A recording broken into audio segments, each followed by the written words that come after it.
Well, hello on this Wednesday as we await our next rainstorm, and pretty interesting. I posted this Tuesday evening between two storm systems, the bomb cyclone in the east and our storm system. You can see migrating birds taking the easy path between both storms, migrating south. These are some of the last, of course. A lot of birds have already left over the last couple of months.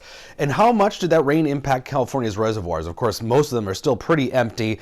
And unfortunately, even with a lot of rain, record rainfalls, most reservoirs were under 4 to 8% increase. So these are big areas, so 4% is actually quite a bit of water, but we got a long ways to go. And record rain, we've been talking about Italy and Sicily quite a bit. Just more record flooding in Caterina, Sicily. And Europe, of course, has really had quite a bit of some flooding events over the last several months. Germany over this summer, as well as France. And record heat now in the southern hemisphere. Buenos Aires, Argentina, 97 degrees, their hottest ever October temperature. Basically, it's like April there, early spring. So that's pretty hot. It seems like the southern hemisphere is just picking up where we left off in the northern hemisphere with a hot summer. So here's our system. This is the same storm that hit the California coast, but it changes a lot as it moves over the Rockies. So totally different moisture source.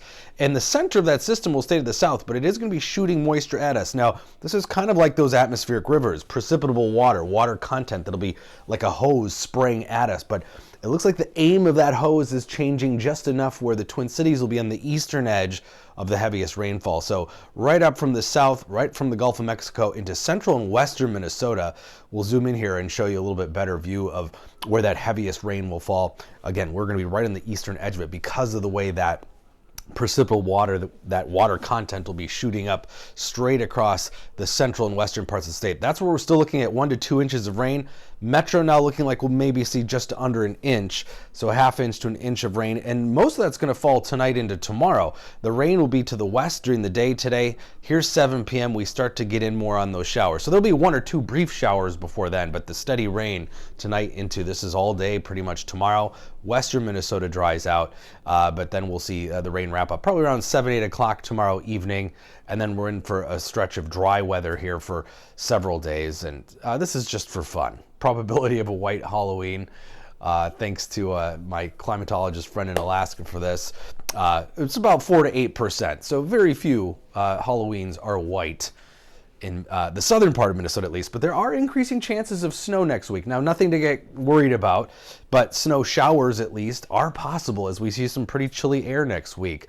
It'll all matter about the timing. If the snow showers happen at night when it's colder, better chance of seeing some of those snowflakes. But this is the total snowfall for next week from the European model. It does place some accumulating snow somewhere in Minnesota. Canadian model agrees as well. American model a little less aggressive, but either way, it's looking more and more likely that at least some of us in the region will see our first flakes.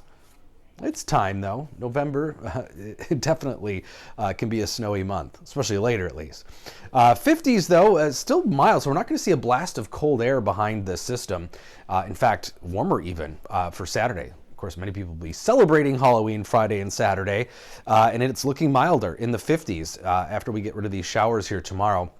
But then next week does look pretty chilly. Monday's just the start of temperatures tumbling into what will probably only be the low to mid 40s for highs by the middle of next week.